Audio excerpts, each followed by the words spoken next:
The views and opinions of the hosts and guests are their own and do not necessarily reflect the position of the management and staff of Guardian Network.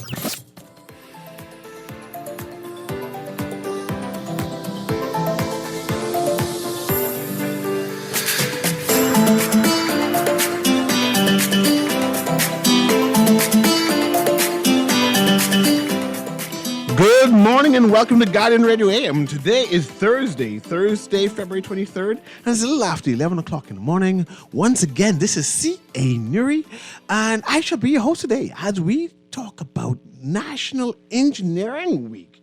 Actually, we have a pair of guests who I'm going to be asking some tough questions about because they are promoting and training the next generation of Bahamian engineers and scientists, right? So I say, hey, might as well come on so I can understand what you mean by the next generation of engineers and scientists. So I have Trinika Dukes, who's on Zoom, so hopefully she can hear me and make sure unmute her mic, who's the co-founder and president of the Bahamas Engineering and Technology Advancement, which is called BETA? BETA. Okay. And of course, the person you heard just now in the background is Albrion, I pronounce it right? Yes. Albrion Sibonet Jr., big-time engineer, who's in studio with me, who Trinika sent to say, hey, he's going to represent us, and we're going to go back and forth. But before I go on, right, because I want to tell more about your resume and whatever it is, so I need you to give detail. I want Trinika Dukes to explain exactly what is this BETA, because this acronym, Bahamas Engineering Technology Advances, BETA. What is that exactly? Hi, can you hear me? I can hear you loud and clear. Go ahead. Wonderful, wonderful. Well, good morning, and thank you for the opportunity to share. So essentially, BETA is a nonprofit organization that we started several years back, this year being our 10th year. So we started in 2014, just as a group of engineers wanting to give back to the country. And really our focus right now is on STEM education. We're developing, like we said, the next generation of Bahamian engineers and scientists because the country needs it. And so we have a lot of different programs that we do throughout the year.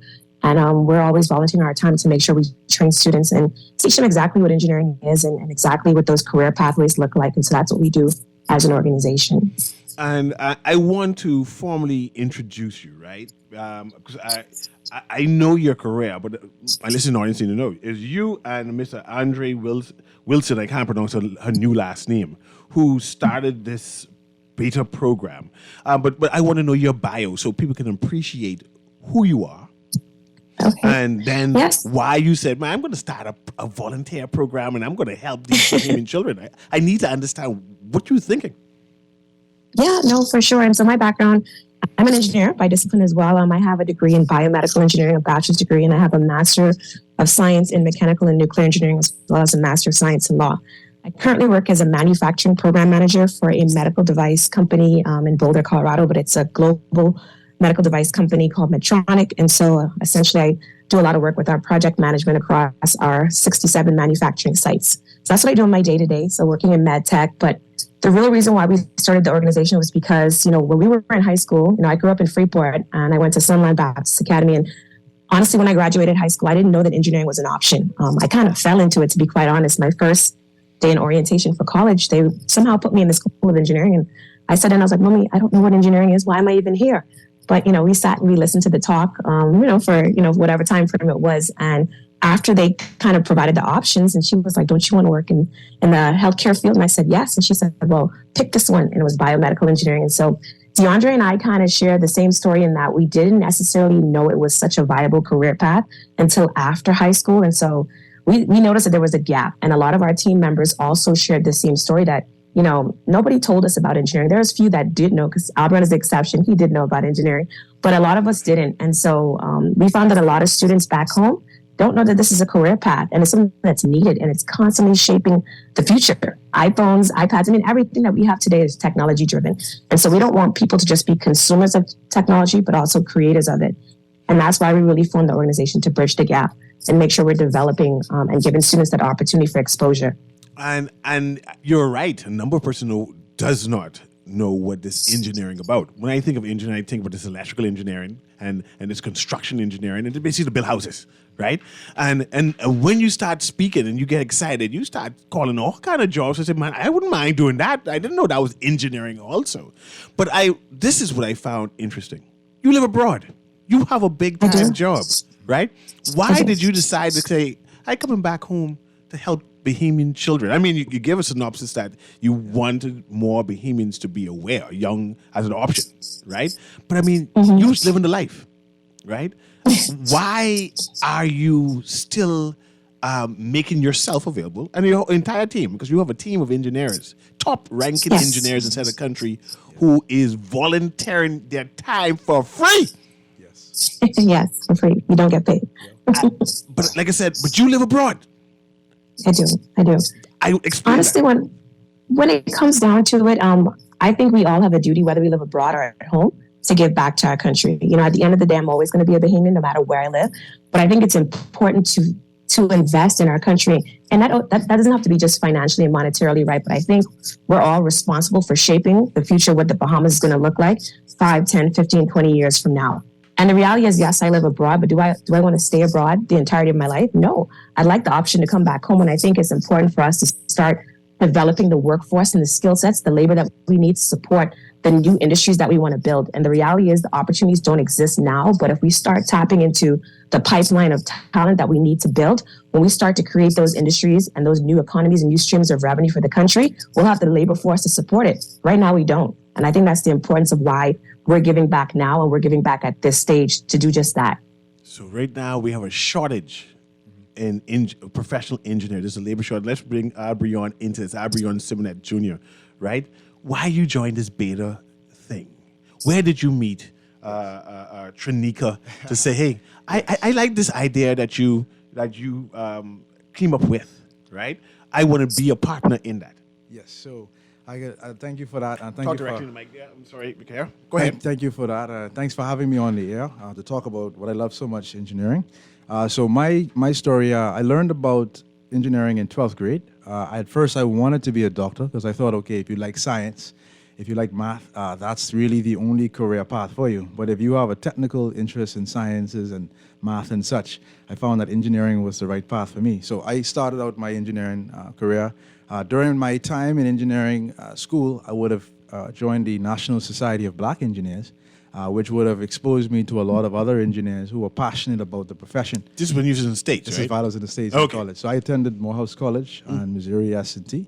And during my time at Morehouse, I actually would have met Trinika at a NSBE conference. And so here it is, another Bahamian. I've never met her before in the engineering space, and we met abroad. I also met DeAndre as well through NSBE, just through going through conventions and conferences and meetings. And so when we met together, we said, hey, you know, the engineering body is so strong in the United States, but we didn't find that it was the same at home. So we said, hey, now that we have this knowledge and we have this passion and drive for engineering, we have to now take this home. And so we took that and we went together and we say, okay, let's start the beta program, the Bahamas Engineering and Technology Advancement. And we built it on a lot of the same precepts you would have been exposed to through the National Society of Black Engineers. The NSBE is what it's called. And so we would have learned, we would have come together with a common goal to expose kids. We said, hey, you know, a lot of kids don't find out about engineering until it's too late. You know, imagine now you're in 12th grade and you say, okay, I'm trying to think of a career path. At that point, you've already passed physics, you've passed chemistry, you've passed bio. So what we said is for beta camp, we've got to capture kids' attention while they're in grades 7 through 9 in order to steer them in that direction if you want to go into the engineering track. So for me, I did civil engineering with a focus in geotechnical engineering. So anything that touches the ground is essentially my area of expertise. I've been working in that capacity with the government of the Bahamas over the past, it's been now, well, I could almost have 15, going on 15 years of experience. Oh, wow. Haven't done that maths in a long time. But yeah, so been working in the sector, working along with I'm also the treasurer of the Bahamas Society of Engineers. So, of course, the Bahamas Society of Engineers and BETA work very closely hand in hand to advance, which is the overall agenda of engineering in the Bahamas. And it's as simple as this. The Bahamas has problems, right? We have problems. We have problems. Engineers' job is to solve the problems. The more engineers the Bahamas has, the more the more able we are to respond to our problems, which is hence the need for more engineers in the Bahamas, the need for more children to be exposed to this career path, to see it and to go study it and to bring their talents. And I want to interject right here. Trinica said there's a shortage of engineers. Correct. You have echoed that there's a shortage of engineers, Yes. right, in the Bahamas. Correct. And I heard and listened to both of you, right? My child loved the sciences, but she just takes sciences because she just liked doing it. She likes it. She talked about the doctor thing, and she said she's scared of blood. She's not doing doctoring, that's my right? story too. And so, but she's good in math also. So she's more likely going to pursue something in business or math. Yes. Right. So engineering was never an option because I don't know what an engineer is, and this is stop you there. Yes. Because you need to explain to me the career path because I can't. I know this is not a parent. So I'll get a text right now saying that they want to know what type of jobs can their child get because they don't see it. They know some engineering, but they don't see it. Yes. So they wanted basically to give them some enlightenment that so they can say, okay, child, there are the options. So go ahead, Okay, so I could explain what engineering is. For the layperson who may not know what engineering is, an engineer is someone who applies math and science to solve problems. In solving those problems, they do three things. They design solutions, they build solutions, and they also maintain solutions. And so an engineer would have designed the microphone you're talking into right now. They would have said, okay, we need a way to get the human voice in a digital format. That was the problem. They said, okay, let's design something, let's put the components of it together. They've now put it together, and now they built it, and now another engineer will be responsible for maintaining it, because you can't build something and not maintain it. So naturally, just like the microphone, every now and again, you got to check the wires, grease it up, make sure all the parts of it work, all the components work. And so an engineer takes everything around us, even like this building, for instance. Before this building could have been built, it was designed. An engineer would have had to say, okay, the foundation is good, the walls are good, it can stand up to a hurricane, and submit that to the government for approval and say, okay, this building is okay to build, and now we build it. Same thing with the chair you're sitting on. The chair was engineered to take a certain amount of load. Imagine if you say you have a chair, and the chair was designed for a child to sit on, but it's a big chair. You sit on the chair and the chair collapsed. You'll say, what happened? They say, oh, well, the chair was only designed to hold, 10 pounds. But the chair's so big, but that's the same thing with any structure. You could build it big, but big don't necessarily mean strong. And so the engineer has to be involved along the way to make sure everything functions properly. So that's your light, your water, your buildings, electronics, telecommunications equipment, and the list goes on for engineering. So let me ask Trinica a question. And I'm talking to Trinica Dukes, who's abroad but a Bahamian who created a program called Beta that helps Bahamian move into engineering, giving them opportunity. And of course, I'm talking to Aubrey-Ann Simonet, who's in studio with me. Trinica, you're celebrating 10 years now, this Beta thing. Bahamas Engineering and Technology Advancement concept that you've co-founded has been around 10 years. Yes. Aubrey-Ann said that you all build it out to suit the needs of Bahamian youths who are interested in engineering. I want to understand, what all have you all done, accomplished? And when he said build out, what does he mean by that?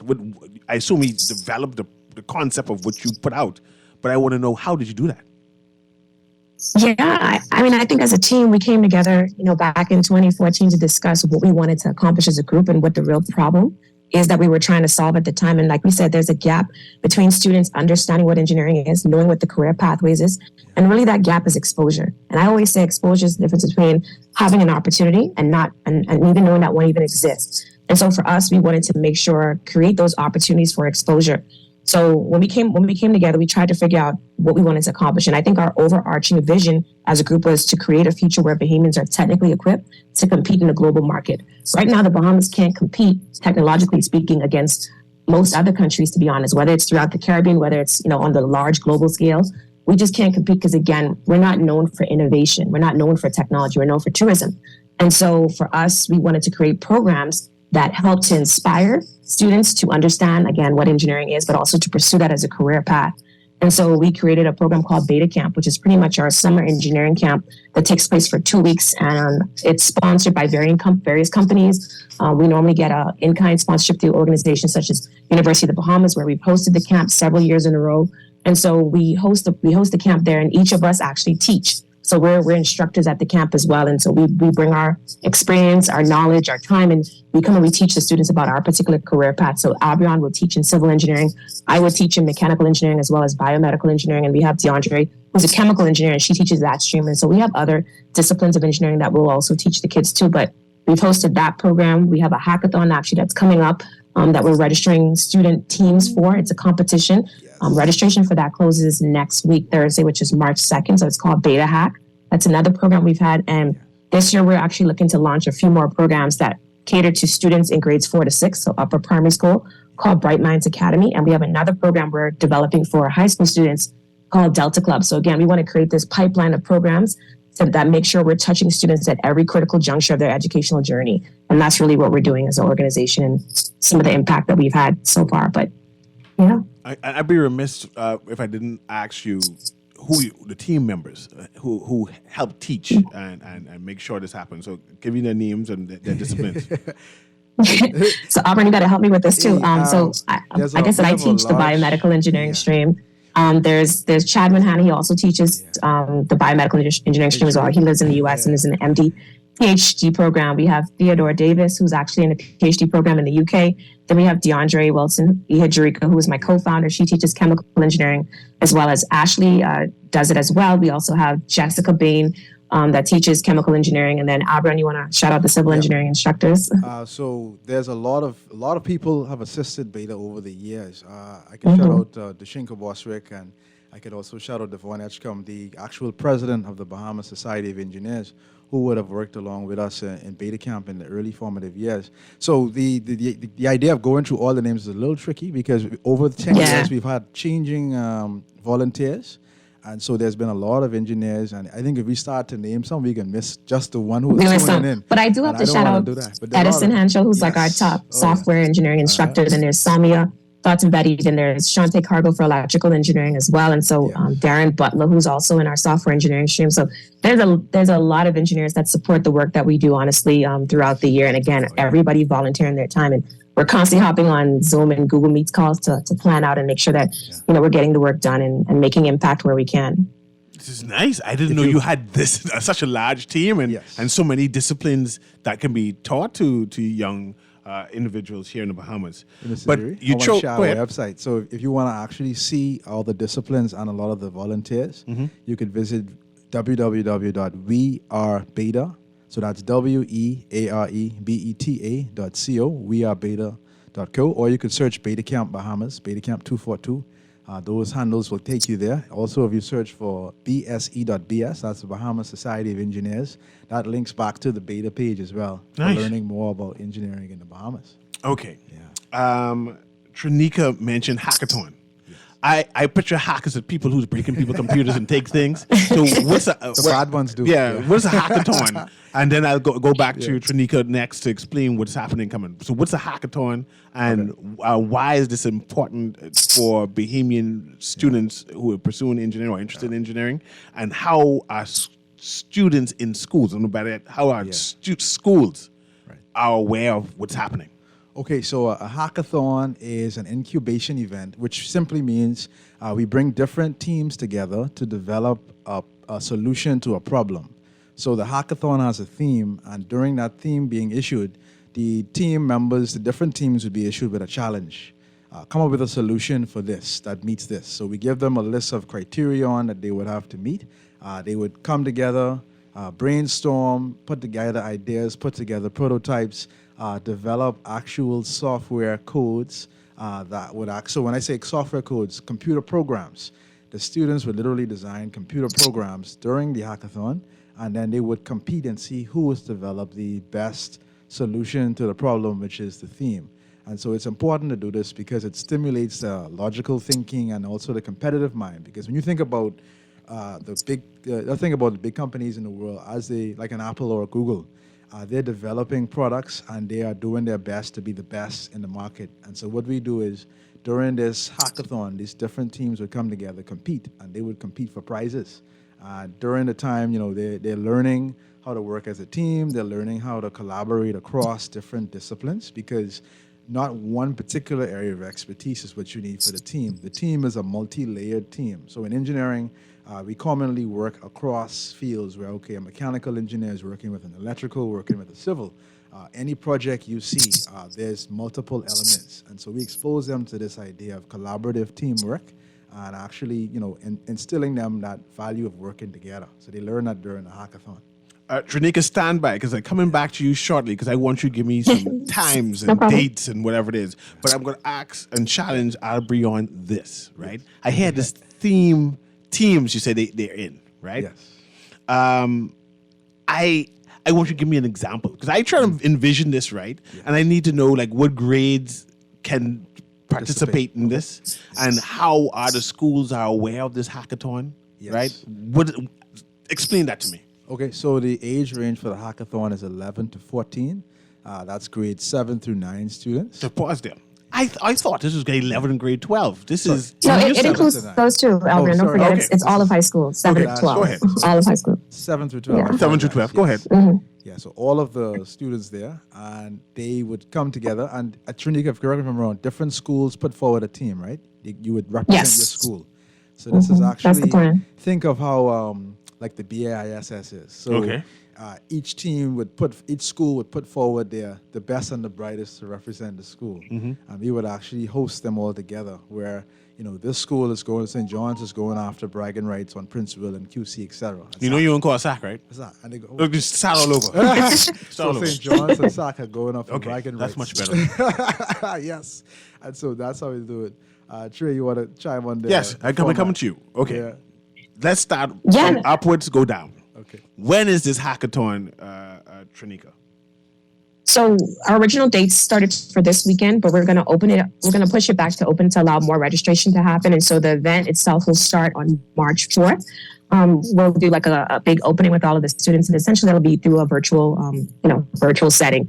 And then the event itself will end on March 25th. So it's a 4-week sprint. So it will take place over the entire month of March. And so the students will be working within their teams, developing solutions to the problems that we're going to challenge them with at the beginning of the hackathon. And they'll have what we call user advocates. So essentially these are people within the community that come from different organizations, different civic organizations specifically to help them hone in on what the problem is and really be the voice of the user or the voice of the customer to make sure they're developing the right solutions to the right problems. And so we'll have that taking place. And my team on Saturdays will work with the students on these technical workshops to make sure they're getting the technical skills needed to solve the problems. So whether that's, coding and making sure they understand how to code or design thinking and problem solving, what does that look like and how do we make sure we're creating right solutions? So we'll be doing technical workshops with the students throughout the 4 weeks as well. So March 4th through March 25th is what we're looking at for our dates. And I'm sure you had 1 or 2 hackathons here in the Bahamas before, but how are schools aware that this is happening, right? I want to make sure every school have the chance to say, hey, I want to send a team. How are you promoting this or what have you done in the past to make sure the schools are aware? So we've connected with schools directly. So we've done a bit of a school drop-off last week. We, visited some schools and shared the information about what we're doing. We've also connected through the Ministry of Education and then connected with a lot of their guidance counselors to make sure we're sharing the information about what we're doing as far as this hackathon and getting students to sign up. And then we're also, of course, social media is a big way we get the word out there, right? So we did some social media campaigns to make sure we're blasting and sending the word out there. But since we've had students in the past that have participated in our previous programs, they're on our mailing list. And so we also make sure that we send them email blasts to say, hey, we got this event coming up. If you want to register a team, make sure get your school to sign up, stuff like that. So that's what we've been doing as far as trying to make sure we get the word out there about what we're doing as an organization and this event specifically. So you said this is a 4-week program, or 4-week, for lack of a better word, test, where the best and the brightest of the schools or the school representatives come together and say, hey, you have 4 weeks to solve this program. Walk me through what to anticipate or what to look for if a student is listening now and say, hey, I'm interested, but I kind of scared. I don't know if I'm ready. What exactly will be happening?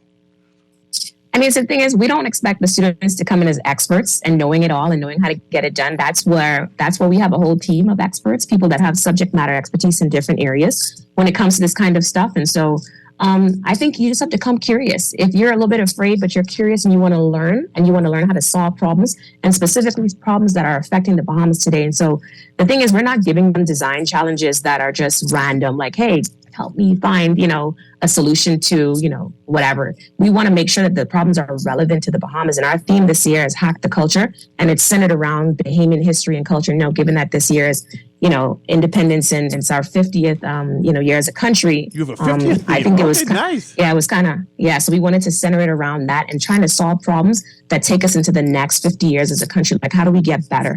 How do we hone in on our culture more? How do we solve problems around, data literacy and giving public data so that we can make informed, data-driven decision-making as a country? So again, all these things are relevant problems that we're going to tackle. And again, curiosity is a key part of it. And as far as skill set, my team will be there to guide the students along the way. They'll have a tech mentor from the beta team. And so we'll make sure that, again, we're providing them with the tools and things that they need to be able to solve the problems. And that's where teamwork comes in. So, you play off the strengths and weaknesses of your team and make sure you're compensating for that. So I'm looking at the flyer now. It says Bahamian history and culture, beta/hacks. Hack the culture. I'm excited about that, especially during the 50th, like you said, right? Can your team come up with the best? Look at this. The print kind of small. Can your team come up with and present the best tech-based solution to the relevant Bahamian issue? So it's going to be a Bahamian issue, a current Bahamian issue. And I've seen you change the dates because this is saying February. And it starts now in March 4th for the whole for the whole month. Yeah. It says 2 different divisions: junior school and senior high schools, and the teams will be 3 to 4 students per team. And of course, there's a price, application fee. Application fee is $50. There's an application. Okay, go ahead. There is. And the thing is, what we're telling people now, too, that though there's an application fee, if students have trouble with paying that fee, we do have sponsorship options. And so again, so at the end of the day, I know that might be a barrier to entry for some students or some schools, but we just tell them all apply and we'll worry about that. We'll take care of that afterwards. And so the reality is we just want students to get the exposure and be a part of what we're doing. So it's going to be open to school teams, community organizations. So like a Rangers of some sort can produce a team and come and compete too. Oh, okay. Yeah. And after school programs, things like that, right? Yeah. Okay. I'm kind of excited about this. I really need to have the child get her sister and see if we can compete. I come there. Can I compete too, or I too old? Because I have some ideas and I love history, so I can solve things. I ain't technical, but I can solve things. Yeah. Well, right now it's for the students, but I think that's something we can look into for the future, right? Maybe doing one for adults. I think that would be cool. Nice, especially during. It's 50th now, but I'm excited. Yes. What else do you have planned? I'm going to come back to this this hackathon, but what else have you planned for the immediate future? And if you will, what all have you done in the past? Because you mentioned this Bright Minds concept. Right, but I want you to hash that out too, so people can appreciate that future aspect you have in the future. Yeah. So in terms of what's coming up in the near future, we always have our beta camp, event that happens every summer, and so that's our 2-week summer engineering camp. Everyone teaches at that camp. I do as well, and so it's 2 weeks during the summer. Sorry to interject. So there's a the hackathon in March, and there's a beta camp coming up in July. Okay, in July. Go ahead. Sorry. About that. Yeah, we also have what we call STEM pop-ups. So these are just like events that we host on the weekend just to provide some activities and exposure to engineering. And so we've done that in the past. We did one in January, this past January. We're going to plan to do another one in June, right before we start the summer camp. So it's just like a little bit of a kickoff or a pre-summer camp event. So that will take place in June. Then we're looking to do the camp itself at the last 2 weeks of July. So those are like the most upcoming events right now that immediately on our radar that's coming up over the next couple of months. And you mentioned Bright Minds Academy again. That's something that we've actually done in the past. When I was living in Freeport before I moved back to the U.S., we had a program where I was at Sister Mary Patricia Junior High School, and every Saturday for 2 years, we actually met with students on the weekends to do the Saturday STEM program. And so it was a pilot program, and so we wanted to test out the feasibility of it and whether it'd be successful and whether we'd get adoption, which we did do. And then we did it also in Nassau at Summit Academy, and Edison was the main teacher for that program. And he did it at a semester at that school where he taught coding. And so that was really, really cool. And that was also successful. So now that we've seen it be successful in 2 different places, at 2 different schools, so we want to make sure that we can roll that program out across multiple schools in the Bahamas. So we're going to get ready to do that rollout in November of this year. And we have certain target schools that we're going to reach out to and connect with to create the programs. And then we'll kind of do another phased implementation thereafter. But it'll be in phases essentially. Abrion, I have 3 texts Yes. asking me, what about architecture? Saying y'all look like y'all not mentioning architecture at all. Isn't that part of STEM? And I said, no, I look at the letters, Yeah. ST. There's no A in STEM. Yeah. So, but the people want to know how does architecture fit in your Into concepts? this. Yes. Okay, so that's an excellent question. So the typical acronym we use is STEM, which stands for Science, Technology, Engineering, and Math. In more recent time, there have been efforts to incorporate the A, which is art. So science, technology, engineering, art, and mathematics. And in the context of STEAM, not STEM, architecture is very much represented because the crossroad of art and science is truly what architecture is. Now, I would say this for persons who are considering a career in architecture. A degree in architectural engineering is a great foundation for an architectural career as well. So that actually takes the technical aspects of architecture and infuses that because, of course, when you design with the constructability and the cost effectiveness in mind, you're able to get a more efficient design, which as a developing nation, we need to be more efficient. We need to be more conscious of costs to ensure that we build, efficiently and correctly, and of course, resiliently at the same time. And I'm going to bait you. Forgive me. Yes. Right? I'm going to bait you. I know of a friend. See, I call him a friend. Right? Yes. Who did, because apparently only 1 or 2 of them here in the Bahamas, who did like environmental engineering. Yes. Right? And he's making all kind of money. I want to know what are the leading engineering concepts that I could push my daughter into so she could take care of me for my retirement. Like, what should I encourage her to go into? Because I know you work for government, so I don't want to know what you do, right? I want to know where I could push her in engineering and say, hey, go consider that. Yes. So with engineering, it's broad. The engineering generally pays very well out of college compared to other career paths. Okay. So I would say if she does any engineering field, she could look to make a very good living as an engineer. But in terms of which specific engineering path to follow, I would be prejudiced because I am a civil engineer. And I know that there's a lot of opportunity for civil engineers in the Bahamas as well as abroad. And it is the largest of the engineering disciplines. I think mechanical and civil are the 2 big ones. And so when you go into one of those 2 fields, you almost like, what's the word? You guaranteed a job, if that makes sense. There's job security. Job security. Okay, I like that. There's options and, if you think about government has to run a country. So there's roads, there's buildings, there's water, there's power lines, there's telecom line. All of these fields are all managed by engineers. If you go to a BPL and you look at the management structure, they're all engineers. You go to water and sewage, you look at the management structure, engineers. You go to Cable Bahamas, engineers, BTC. And so when you look across the various sectors, there's a critical role played by engineers. Even if we say, okay, we like tourism as a country, those buildings, those resorts were engineered and they're maintained by engineers. And if you don't have the engineers on staff, you very well could have a situation where somebody gets hurt. If someone falls down, there was a crack in the sidewalk. All of these things are risks that engineers look at to ensure that the country is protected as well as the private entities they represent are protected. So there's everywhere you look, you'll find room for an engineer. I'm going to be a basic question now. What exactly is civil engineering? And Okay. Trinika, you're a civil engineer also?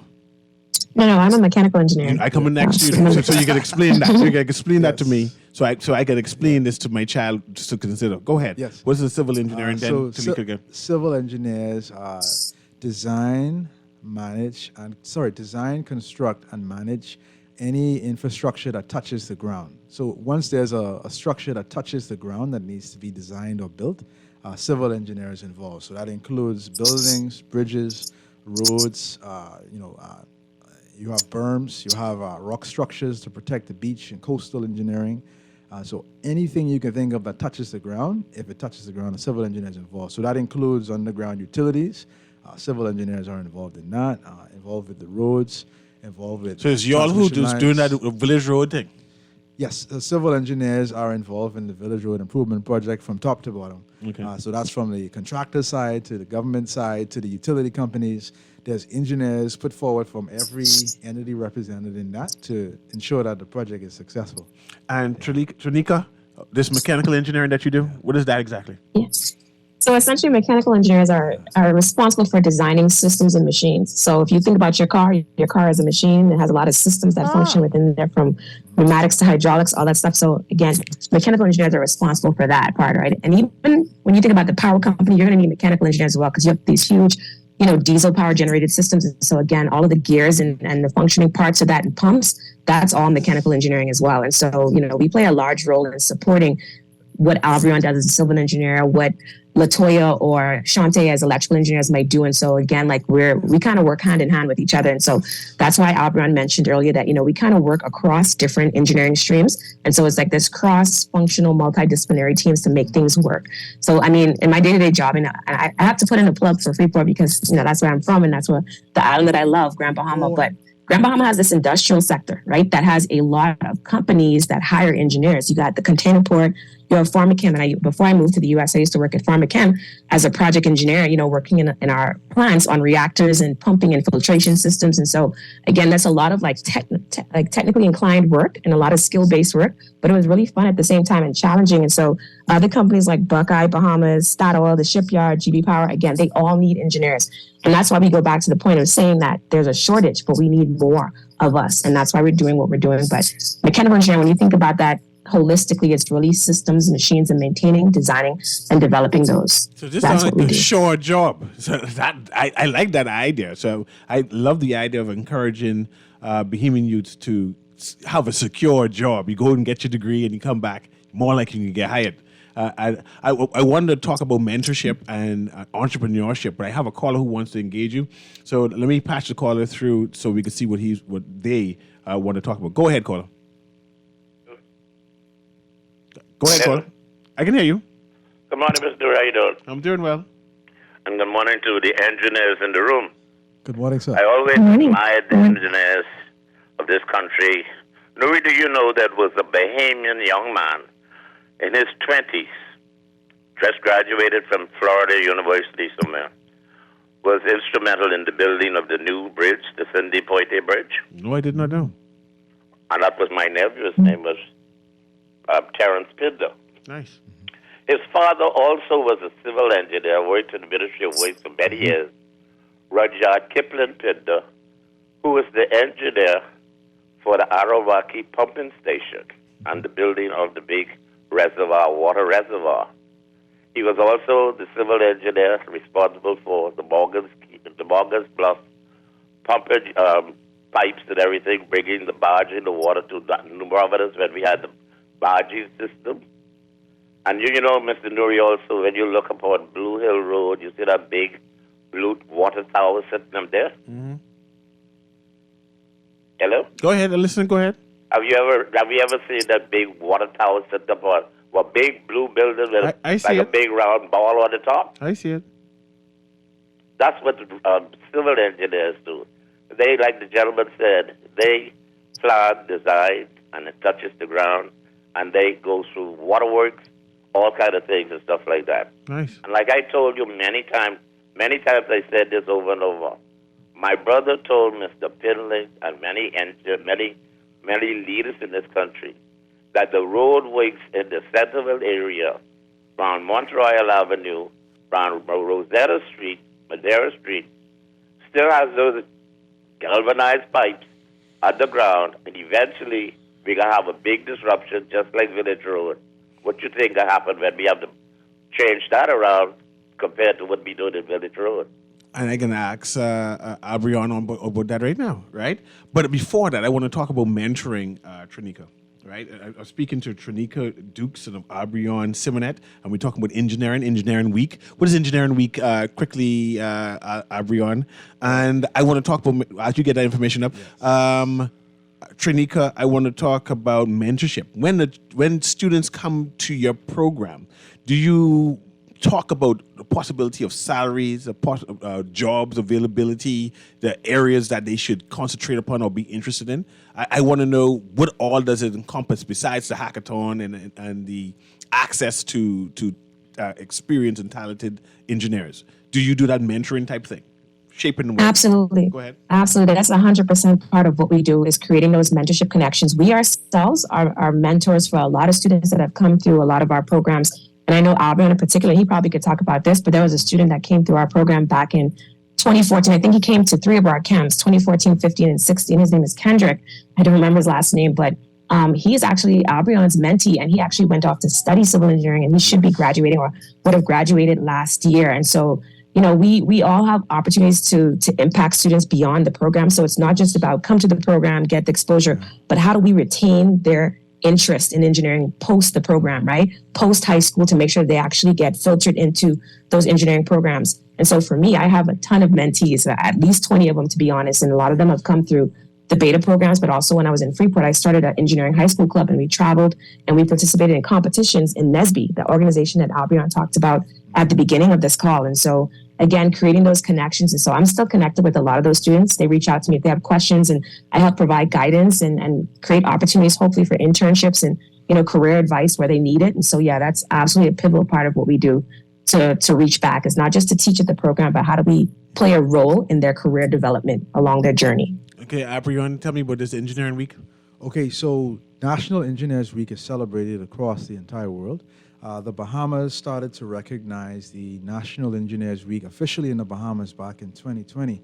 And so the Engineers Week proclamation, I can read, it states, and I'll just go ahead and read it. This is National Engineers Week. I'll read it, and I'll read the proclamation. It says, whereas engineers use their scientific and technical knowledge and skills in creative and innovative ways to fulfill society's needs, and whereas engineers face major technological challenges of our time, from rebuilding towns devastated by natural disasters, protecting the environment, and assuring safe, clean, and efficient sources of water, energy, and communication, to designing transportation infrastructure and information systems that will propel our nation into the future, and whereas engineers contribute to our welfare, convenience, safety, and comfort, which make a world of difference for the citizens of the Commonwealth of the Bahamas, and whereas engineers are encouraging our young math and science students to realize the practical application of their knowledge, and whereas the efforts and contributions of the engineering profession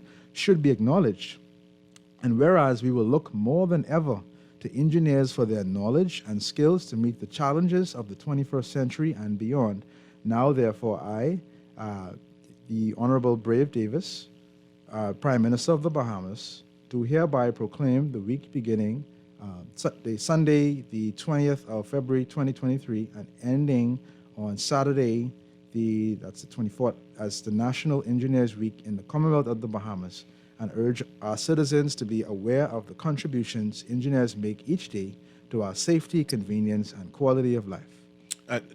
Well, the 242, they have a proclamation too, and that's come out today. So I need the engineering community to do something on Friday. You hear me there, Trinika? Which is whatever you all got to do. Definitely on Friday, got to do something 242 times or something in theme of Bahamian concept. I can read this right now. Bahamas, let's celebrate 242 Day.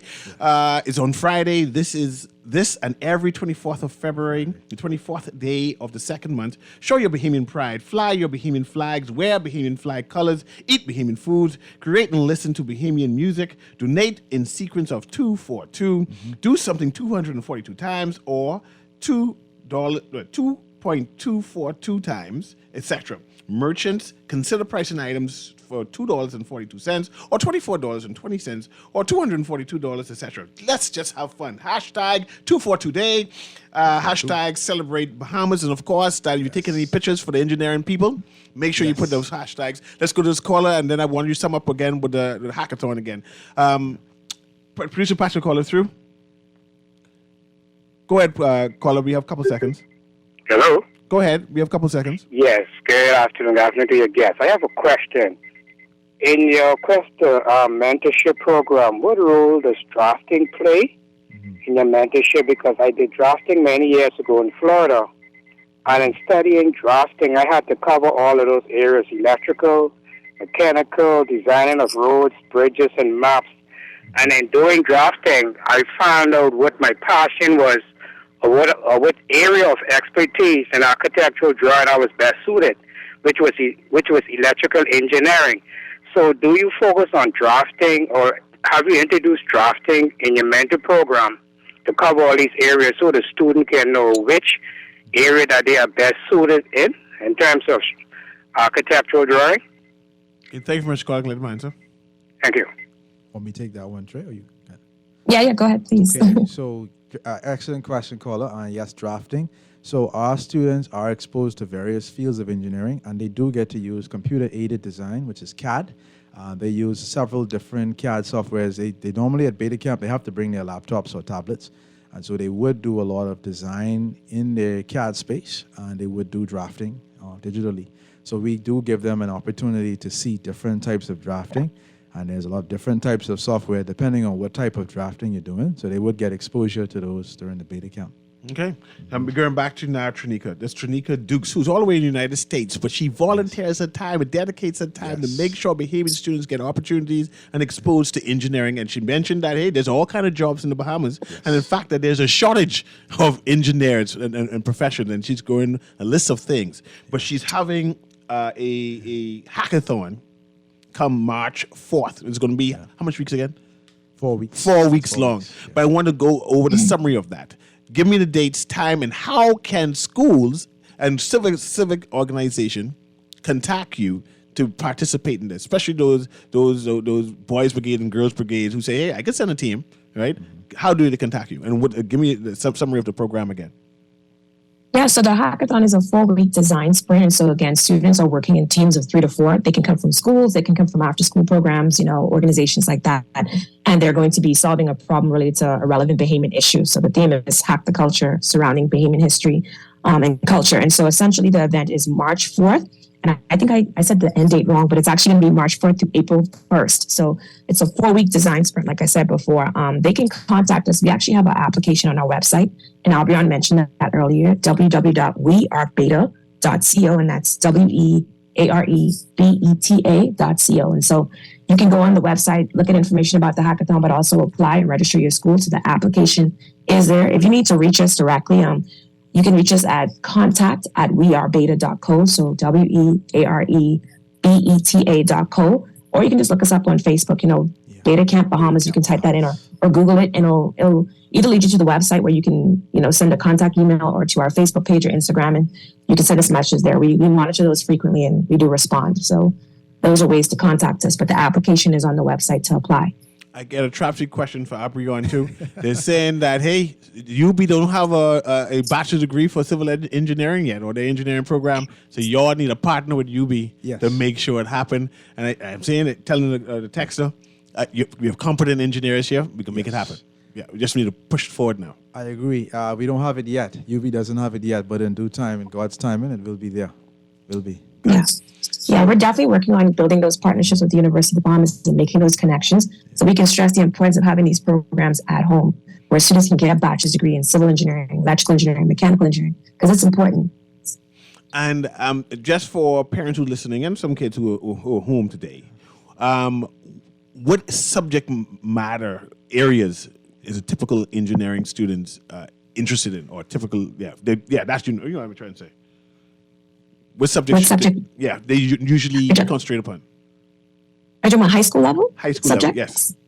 Yeah, absolutely. Which is why we target students from grade 7 and 9, is because you're going to take all those general classes in grade 7 and 9, right? But once you finish grade 9, you have to choose which electives you want to go into. And so for us, we target that level because we want students to choose the physics, choose the chemistry, because if you're going to go into an engineering-based, bachelor's degree program, you have to have physics and chemistry on there. And specifically, if you're trying to move into biomedical engineering or anything along biotech, definitely biology, which I think is mandatory for most students in high school to take. But absolutely, the physics and the chemistry are going to be key subjects. And of course, we don't have a choice with math, right? We take that every year. So that's not a choice. But if students can get to the point of taking their BGCSEs or BGCSEs early enough to get into an advanced math class, I know I did that in high school where grade 11, we took our math BGCSE. We passed it, did really well. And so for our entire 12th grade year, we took pre-calculus, which was a good preparation for college because you're going to need calculus.